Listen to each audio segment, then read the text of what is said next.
ચાલો છોકરાઓ, પૃથ્વી sir chemistry YouTube ચેનલમાં તમારા બધાનું સ્વાગત છે. આજે છોકરાઓ આપણે વાત કરવાની છે રાસાયણિક પ્રક્રિયાના વેગ વિશે. તો જો આપણે રાસાયણિક પ્રક્રિયા વેગની ચર્ચા કરીએ તો પ્રક્રિયક અને નિપજની સાંદ્રતાની સાપેક્ષમાં આ પ્રક્રિયા વેગ કઈ રીતે રજૂ કરી શકાય એની ચર્ચા આપણે આજના લેક્ચરમાં કરવાની છે. ચાલો તો આજનો કાર્યક્રમ છે એ સ્ટાર્ટ કરીએ છોકરાઓ.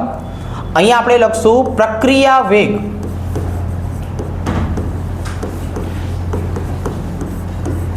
છેલ્લે આપણે છોકરાઓ આવી રીતે શીખાતા કે ભાઈ આપણને કોઈ એક પ્રક્રિયા આપી દીધી છે સરસ મજાની, આર માંથી પી બને છે અને મારે આનો ફેરફાર સમજવો છે. તો હું આના ફેરફારની વાત કરું તો આનો ફેરફાર આપણે કઈ રીતે રજૂ કરતા? તો કે ભાઈ આર એવરેજ બરાબર માઇનસ ડી આરના છેદમાં ડીટી. પ્રક્રિયક છે એટલે એની સાંદ્રતાનો ફેરફાર ઋણ મળે. અને જો નિપજની વાત કરીએ છોકરાઓ તો નિપજની સાપેક્ષમાં શું જોવા મળશે? તો કે પ્લસ ડીપીના છેદમાં ડીટી. આનો મતલબ થઈ ગયો નિપજની સાંદ્રતા છે એ પોઝિટિવ ભાગમાં મળશે. પણ આના ઉપરથી ખાલી એટલી ખબર પડી હતી છોકરાઓ આપણને કે પ્રક્રિયકની સાંદ્રતા પ્રયોગ દરમિયાન ઘટે છે એટલે અહીંયા નિશાની માઇનસ આવી.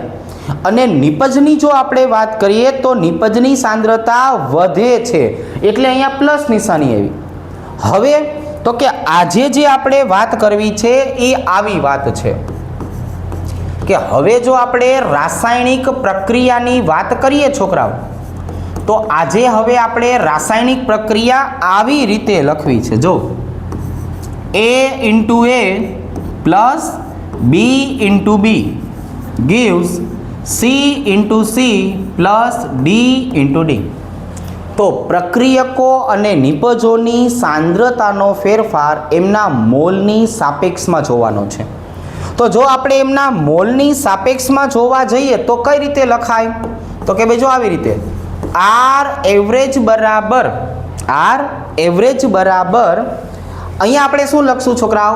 માઇનસ 1/A ડી એના છેદમાં ડીટી. અહીંયા જુઓ છોકરાઓ, અહીંયા આપણે શું લખશું છોકરાઓ? માઇનસ 1/B ડી બીના છેદમાં ડીટી. જો આવી રીતે અહીંયા છોકરાઓ આપણે લખવું હોય તો માઇનસ 1/C ડી સીના છેદમાં ડીટી. અને જો અહીંયા આપણે લખવું હોય, સોરી અહીંયા આવશે પ્લસ. હવે આપણે અહીંયા લખવું હોય તો પ્લસ 1/D ડી ડીના છેદમાં ડીટી. તો આપણે છોકરાઓ એક નાનકડી વાતનું છે ધ્યાન રાખવાનું છે ફેરફારને સમજવા માટે. એ શું કે જ્યારે હું પ્રક્રિયકોને રજૂ કરતો હોય ત્યારે એનો ફેરફાર ખાસ યાદ રાખવાનો માઇનસમાં આવશે. અને જ્યારે આ જ વસ્તુ આપણે નિપજની સાપેક્ષમાં લેશું ત્યારે ફેરફાર કેવો આવશે? પોઝિટિવ આવશે. કેવો આવશે છોકરાઓ? પોઝિટિવ. તો આ એનું જનરલ સૂત્ર થયું. હવે આ વસ્તુને સમજાવવા માટે અને બોર્ડ અથવા ગુજકેટની પરીક્ષાની જો આપણે વાત કરીએ એમાં કઈ રીતે પ્રશ્નો પૂછાય એ આપણે જરાક સમજીએ. ચલો તો એના માટે આપણી પાસે એક સરસ મજાનું ઉદાહરણ છે. N2 + 3H2 અને એમાંથી આપણને નિપજ શું મળે છે છોકરાઓ? તો કે ભાઈ 2 અણુ એમોનિયા. જો 2NH3. તો જ્યારે બોર્ડના પ્રશ્નો હોય ને છોકરાઓ ત્યારે આપણો આ પ્રશ્ન કઈ રીતના હોય? તો કે જે છે એવા આપણને ઓપ્શન આપેલા હોય. બોર્ડમાં આપણને થોડું સહેલું પૂછે તો આનો ત્યારનો જવાબ કેવો હશે? આર એવરેજ બરાબર માઇનસ ડી N2ના છેદમાં ડીટી બરાબર માઇનસ 1/3 BH2ના છેદમાં ડીટી અને એના બરાબર પ્લસ 1/2 ડી એમોનિયાના છેદમાં ડીટી. એ આવી રીતે જુઓ છોકરાઓ, જ્યારે બોર્ડની આપણે વાત કરીએ છીએ ત્યારે આપણને ડાયરેક્ટ આ સમીકરણનો મતલબ પૂછી લે કે ભાઈ કઈ રીતનો હોઈ શકે. એવા સમયે શું કરવાનું? પ્રક્રિયકો છે તો માઇનસ, નિપજ છે તો પ્લસ. હવે ગુજકેટ અથવા બીજી કોઈ સ્પર્ધાત્મક પરીક્ષા હોય છોકરાઓ, તો એમાં આનો આ પ્રશ્ન કઈ રીતે પૂછાશે? તો કે એમાં આપણે આનો આ પ્રશ્ન છે એ અલગ રીતે રજૂ કરશું. હું અત્યારે હાઇડ્રોજન અને એમોનિયાની સાપેક્ષમાં તમને વાત કરું. આપણે કોની સાપેક્ષમાં વાત કરવી છે છોકરાઓ? હાઇડ્રોજન અને એમોનિયાની સાપેક્ષમાં. કેમ કે આ પ્રશ્ન પૂછાશે. શું છે ભાઈ પ્રશ્ન? તો કે જો આવી રીતના હાઇડ્રોજન છે એટલે શું લખવાનું છે ભાઈબંધ બોલો જોઈ? -1/3 dH2/dt.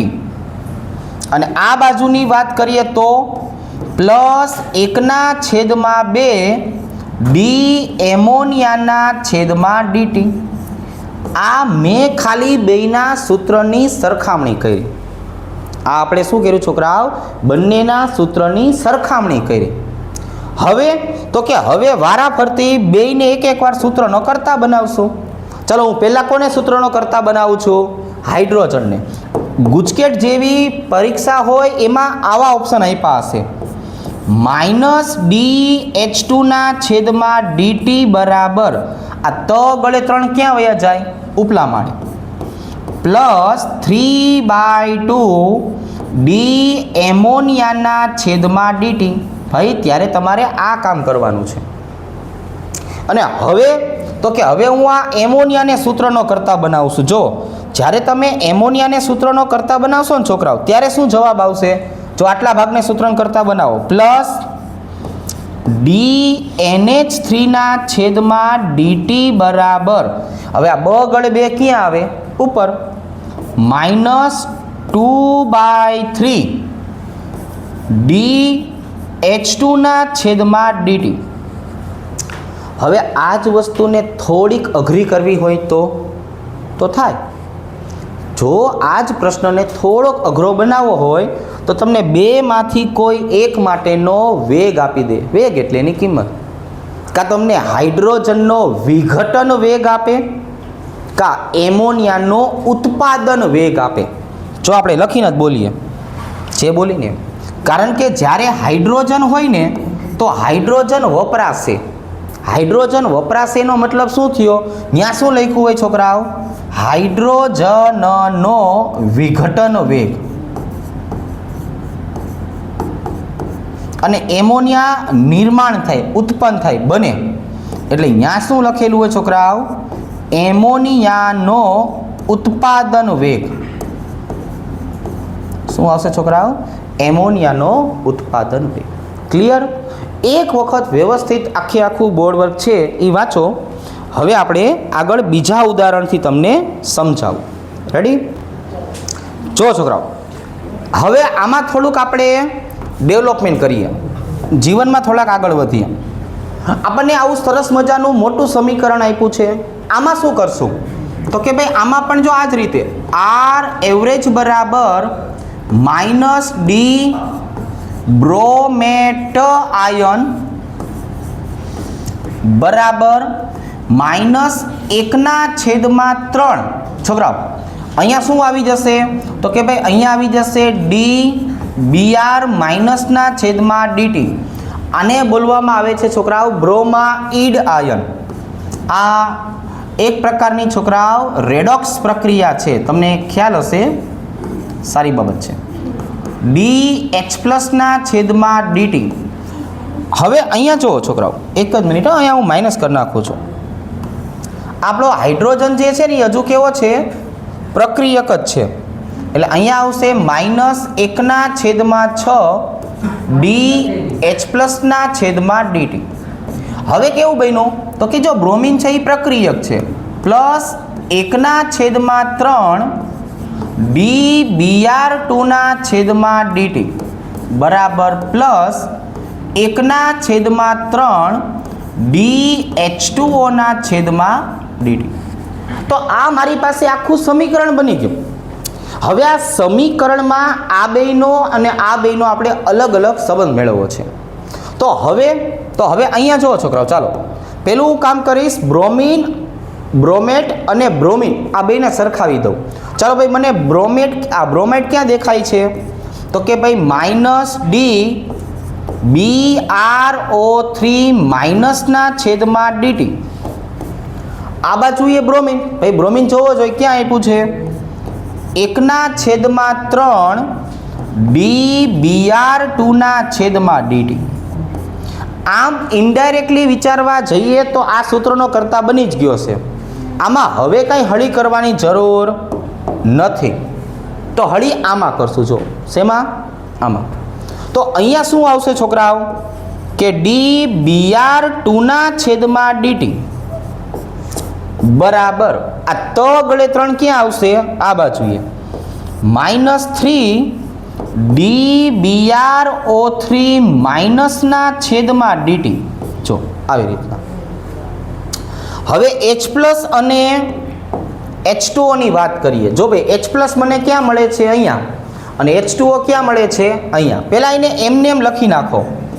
-1/6 dH+/dt બરાબર 1/3 dH2O/dt.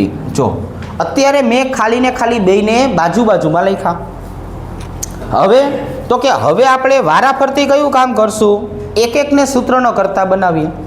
પહેલાં હું સૂત્રનો કરતા કોને બનાવું છું? આ ભાઈબંધને. એટલે મારો જવાબ જો આવો થશે, -DH+/dt.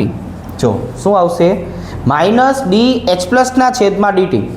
આ 6 ગળે 6 ઉપર ગયા, 6/3 કેટલો થયો? તો ઘણી વખત તમને આમ આપ્યું હોય DH2O/dt. જો ભાઈબંધ જવાબ પડી ગયા ને.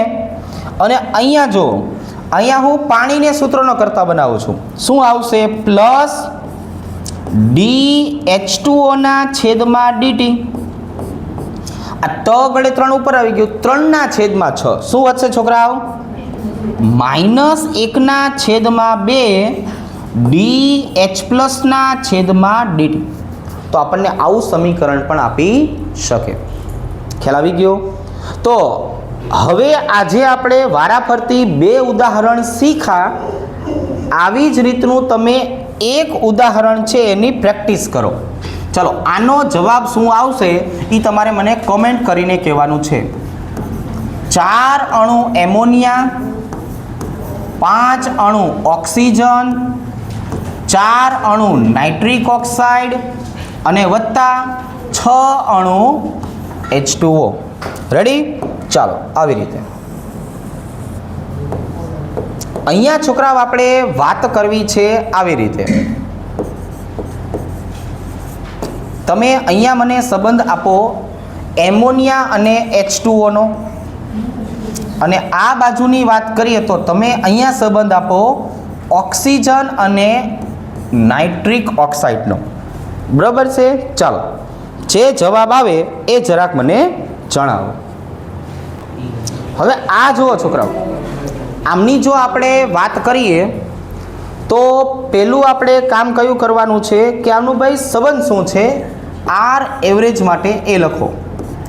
તો આપણે લખશું છોકરાઓ આર એવરેજ બરાબર -1/4 ડી એમોનિયાના/dt બરાબર -1/5 DO2/dt પ્લસ 1/4 DNO/dt બરાબર પ્લસ 1/6 DH2O/dt. જો આવી રીતે. હવે અહીંયા આપણને છોકરાઓ વાત કોની કરી છે તો કે એમોનિયા અને H2O. તો અહીંયાથી હું કોને લઈશ છોકરાઓ? તો કે ભાઈ -1/4 ડી એમોનિયા/dt. અહીંની જો આપણે વાત કરીએ તો H2O માં શું લખાયું છે? +1/6 DH2O/dt. હવે તો કે હવે મારે ડી એમોનિયાને સૂત્રનો કરતા બનાવવો છે. ચાલો ભાઈ, પહેલા ડી એમોનિયાના છેદમાં ડીટી બરાબર, જો આ 4 ઉપર વયા ગયા, અહીંયા માઇનસ છે, પ્લસ 4/6 અથવા એમનાનો મતલબ શું થાય? 2/3 DH2O/dt. આવું એટલા માટે લખીએ છીએ કે ઓપ્શન છે, ઓપ્શનમાં ગમે તે વસ્તુ હોય, આપણે પોતે જાણી શકતા નથી, ગમે તે વસ્તુ આપી હોય. ચલો હવે હું આને સૂત્રણ કરતા બનાવું છું. પ્લસ DH2O/dt પ્લસ શું આવશે છોકરાઓ? DH2O/dt. હવે આ 6 ક્યાં વહી જશે? ઉપર, એટલે -6/4 અથવા 3/2 ડી એમોનિયાના/dt. જોવો જોઈએ બરાબર લખવું આપણે. તો બેયને વારાફરતી એક વાર શું કર્યો? સૂત્રનો કરતા બનાવી લીધો. ચલો અહીંયા છે ઓક્સિજન. પેલું કામ કરશું ઓક્સિજન અને નાઇટ્રિક ઓક્સાઇડ. ચલો આ બે બાજુમાં આપ્યા જ છે અહીંયા. આને હું છોકરાઓ આવી જ રીતે જોઈ લઉં છું. જો ચલો હવે મારે સૂત્રનો કરતા કોને બનાવવાનો છે? પહેલા ઓક્સિજનને. -DO2/dt બરાબર. જો આ 5 વડે 5 ક્યાં જતું રહેશે છોકરાઓ? ઉપર, એટલે કે 5/4 DNO/dt. આ જો રિફ્લેક્શન થાય છે, ખ્યાલ આવી ગયો? ઓકે, અહીંની જો આપણે વાત કરીએ તો શું આવશે? Plus DNO/dt. જો છોકરાઓ હવે આ 4 વડે 4 ક્યાં આવી જાય? ઉપર, -4/5 DO2/dt. રેડી? ચાલો આવી રીતે ખ્યાલ આવી જશે, સમજાઈ જશે. તો આટલી વસ્તુ છોકરાઓ આપણને જ્યારે પૂછાય તો આ બધી જ વસ્તુ આપણે પ્રક્રિયા વેગ માટે લખી છે. હવે એના કરતાં થોડુંક આગળ વધવાનું છે અને નવો મુદ્દો છે એ જોઈએ. છોકરાઓ નવો મુદ્દો કયો છે એ જો. તો અહીંયા આપણે હવે પછી છે ને આટલું શીખવાનું હોય. પ્રક્રિયા વેગ, પ્રક્રિયા ક્રમ, પ્રક્રિયા વેગ અચળાંક,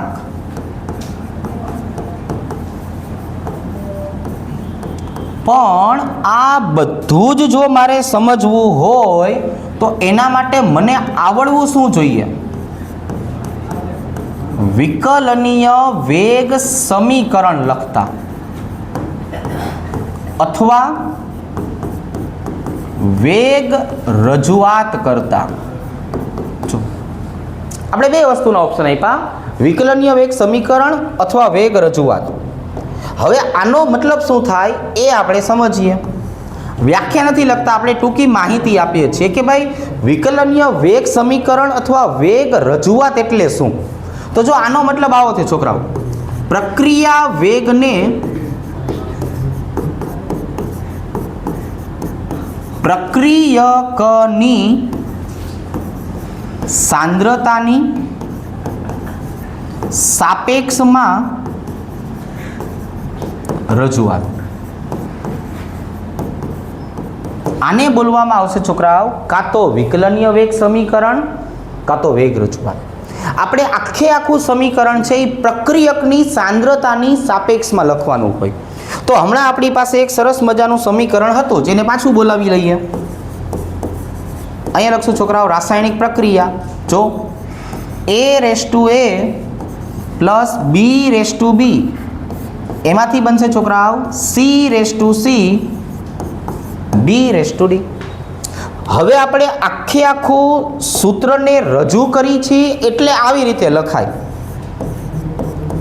R એવરેજ બરાબર, જ્યારે આપણે આખા સમીકરણને રજૂ કરીએ છીએ ત્યારે આવી રીતે લખાય. જો -1/A dA/dt -1/B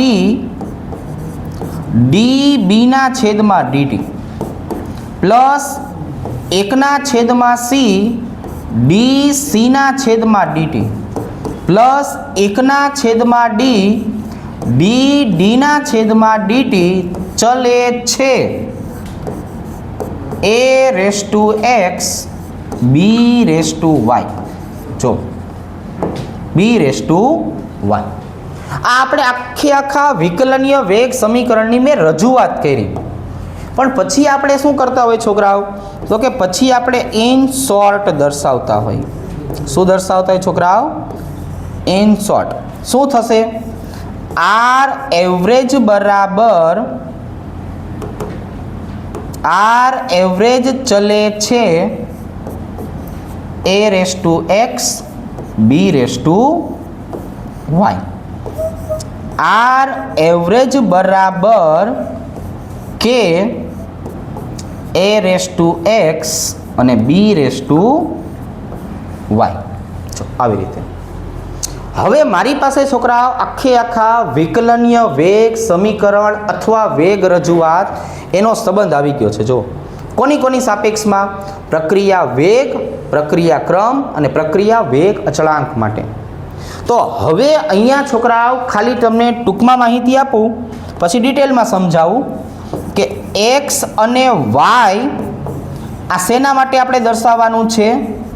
આ દર્શાવશું પ્રક્રિયા ક્રમ માટે. અને કે છે એને શું કહેવાનું છે? એને બોલવાનું છે પ્રક્રિયા વેગ અચળાંક.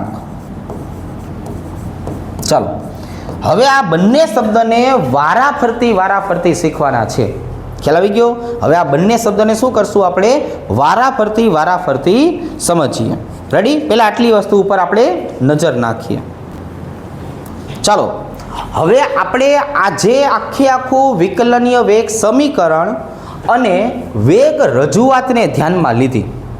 હવે આના ઉપરથી એક જ નાનકડો ટોપિક શીખવાનો છે અને એને બોલવાનું છે પ્રક્રિયા ક્રમ.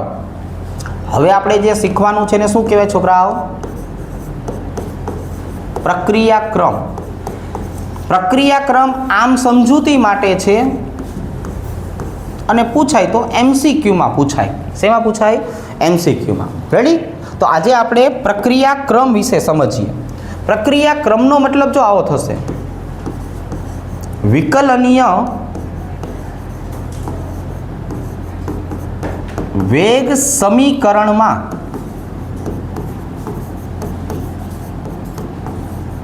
પ્રક્રિયકોની સાંદ્રતાના ઘાતાંકને પ્રક્રિયા ક્રમ કહે છે. હવે અહીંયા આપણે ખાલી એક એક્સ્ટ્રા માહિતી લખશું. જો અહીંયા મેં શું લખ્યું છે કે પ્રક્રિયકોની સાંદ્રતાના ઘાતાંકને. હવે જો મારે કુલ પ્રક્રિયા ક્રમ નક્કી કરવો હોય, કુલ પ્રક્રિયા ક્રમ, તો એના બરાબર શું થશે? દરેકે દરેક પ્રક્રિયકોની ઘાતાંકનો સરવાળો. શું થશે છોકરાઓ? દરેકે દરેક પ્રક્રિયકોની સાંદ્રતાના ઘાતનો સરવાળો. એટલે કેવા શું માગે છે એ હું તમને પ્રક્રિયાના ઉદાહરણ દ્વારા સમજાવું. ચલો, a × a b × b gives નિપજ. આપણે એવું શીખવાડ્યું છે કે આ દરેક વસ્તુ હું કોની સાપેક્ષમાં લખવાનો છું? પ્રક્રિયકોની સાંદ્રતાની સાપેક્ષમાં. સાંભળજો, કોની સાંદ્રતાની સાપેક્ષમાં? પ્રક્રિયકોની સાંદ્રતાની સાપેક્ષમાં. આર એવરેજ બરાબર કે × a⁻x b⁻y. પહેલાં તો મેં x અને y સંજ્ઞા એટલે ઉપયોગ કર્યો છે કે આપણને ખબર પડે કે એના મોલ a અને b હતા, છતાં આપણે x અને y લખ્યું. એનો સીધો મતલબ છે કાં તો x અને a સરખા હોઈ શકે, કાં તો x અને a સરખા નથી. ખ્યાલ આવી ગયો? દર વખતે પ્રક્રિયાના મોલ એ પ્રક્રિયાનો ક્રમ હોય એવું જરૂરી નથી. ખ્યાલ આવી ગયો? એટલા માટે આપણે સંજ્ઞા શું વાપરી? x અને y. હવે તો કે હવે મતલબ છોકરાઓ x નો મતલબ શું થાય? સાંભળજો, પ્રક્રિયક એની સાપેક્ષમાં પ્રક્રિયાક્રમ. જો શું લખ્યું છોકરાઓ? x એટલે પ્રક્રિયક એની સાપેક્ષમાં પ્રક્રિયાક્રમ. y એટલે શું થયું છોકરાઓ? તો કે હવે આપણને આવડી ગયું. પ્રક્રિયક બીની સાપેક્ષમાં પ્રક્રિયાક્રમ. જો ભાઈ ઝીણી ઝીણી વસ્તુને ખાસ શીખવાની છે કે x અને y એટલે a અને b ની સાપેક્ષનો પ્રક્રિયાક્રમ થયો અને x વત્તા y એટલે શું થયું? કુલ પ્રક્રિયાક્રમ. x અને y એટલે શું થયું? કુલ પ્રક્રિયાક્રમ. રેડી? તો હવે છોકરાઓ આપણને પ્રક્રિયાનો ક્રમ ગમે ત્યારે પૂછે ને તો હવે તો એકદમ સરળ થઈ ગયું છો. હવે આપણને આ વસ્તુ ગમે ત્યારે પૂછે તો આવડી જાય. જો અહીંયા આપણે છોકરાઓ શું દર્શાવીએ છીએ? પ્રક્રિયા વેગ એની રજૂઆત કરીએ છીએ અને અહીંયા લખીએ છીએ પ્રક્રિયાનો ક્રમ. જો આવા સિમ્પલ પ્રકારના એમસીક્યુ આપણને પરીક્ષામાં ઘણીવાર પૂછી લે. બરાબર છે? આપણે ખાલી ધ્યાન રાખેલું હોય તોય આપણને આ વસ્તુ આવડી જાય કેમ કે એમસીક્યુ છે. જો આવી રીતના છોકરાઓ આર એવરેજ બરાબર કે a⁻³ b⁻². જો આર એવરેજ બરાબર કે x⁻²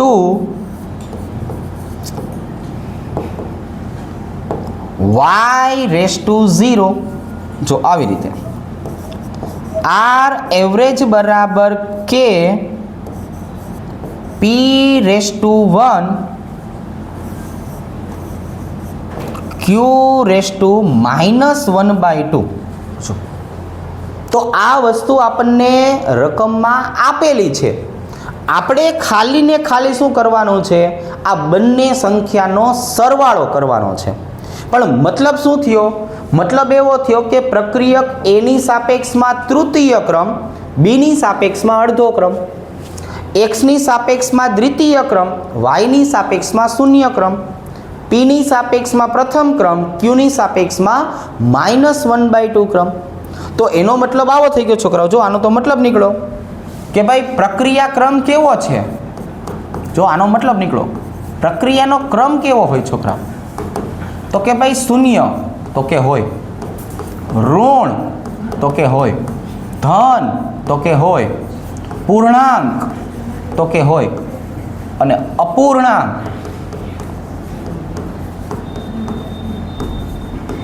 હોય છે.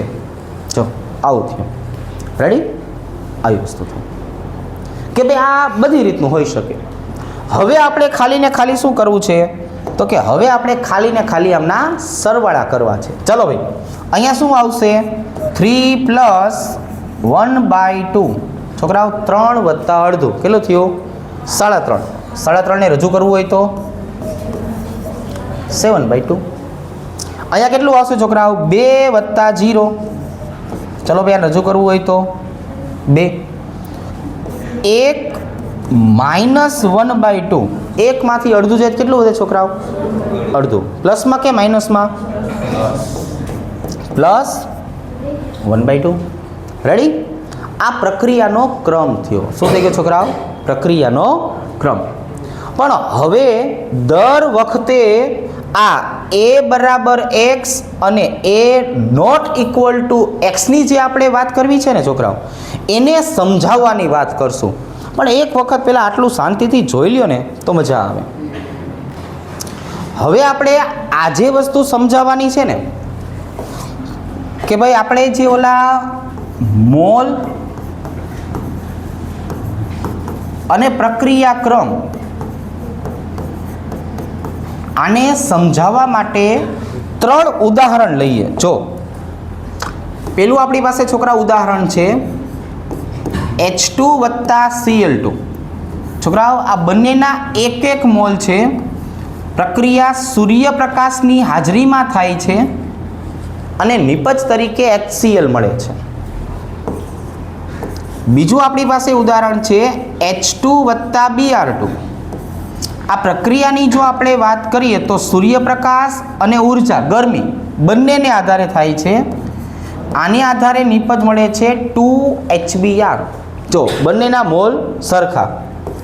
અને એના પછીની વાત કરીએ H2 વત્તા I2. આમની જો આપણે વાત કરીએ છોકરાઓ તો અહીંયા આપણને નિપજ મળે છે 2HI. તો હવે અહીંયા પ્રક્રિયા 3 લખી છે, 3 મેં મોલ સરખા લખ્યા છે. હવે આપણે પ્રક્રિયાના ક્રમની વાત કરીએ તો અહીંની જો આપણે વાત કરીએ છોકરાઓ તો અહીંયા આપણને પ્રક્રિયાનો ક્રમ કઈ રીતે મળશે.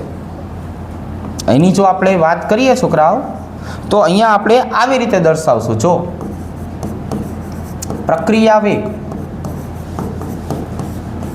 અને અહીંયા લખશું આપણે એમનો ક્રમ.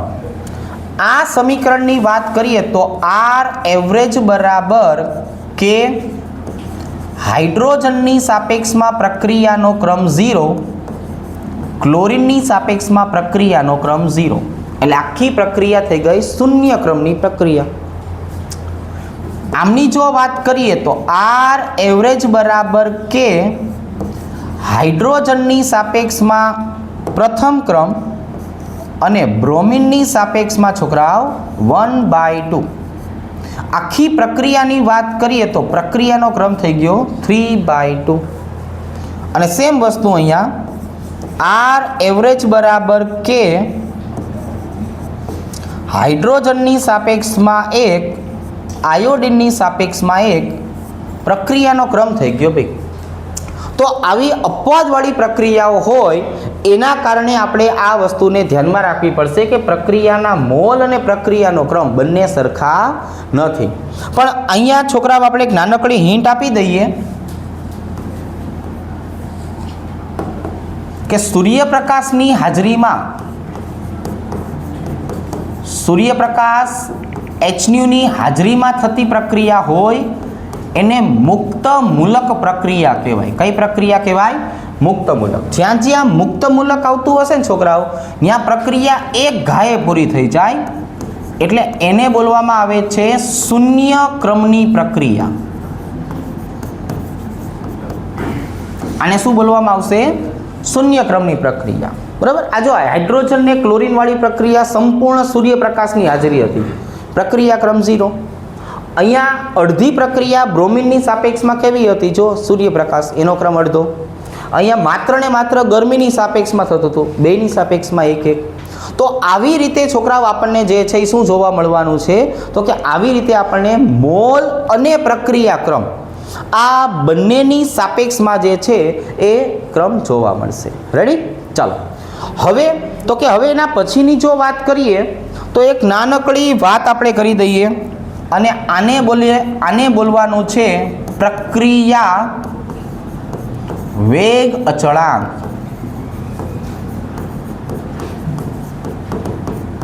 કે અને આ કેનો જે એકમ ગોતવાનો છે ને છોકરાઓ એ સૌથી અગત્યનો મુદ્દો છે આપણા માટે. પ્રક્રિયાક્રમ કેનો એકમ પરીક્ષામાં પૂછાય જ. શું થશે છોકરાઓ? આની જો આપણે વાત કરીએ તો આ પરીક્ષામાં પૂછાય જ. અત્યારે માત્ર ને માત્ર આપણે સૂત્ર લખીએ છીએ કે ભાઈ મારે પ્રક્રિયાના વેગ અચળાંક કેનો એકમ નક્કી કરવો હોય તો કે બરાબર mall into litre inverse 1 - n સમય ઇનવર્સ. આ ખૂબ જ અગત્યનો મુદ્દો છે છોકરાઓ. અને n બરાબર આવશે છોકરાઓ પ્રક્રિયાક્રમ. શું આવશે? પ્રક્રિયાક્રમ. પ્રક્રિયાક્રમ આધારિત વસ્તુ છે. રેડી? ચલો તો નેક્સ્ટ ટાઈમ આપણે આની સાબિતી આપવાની છે.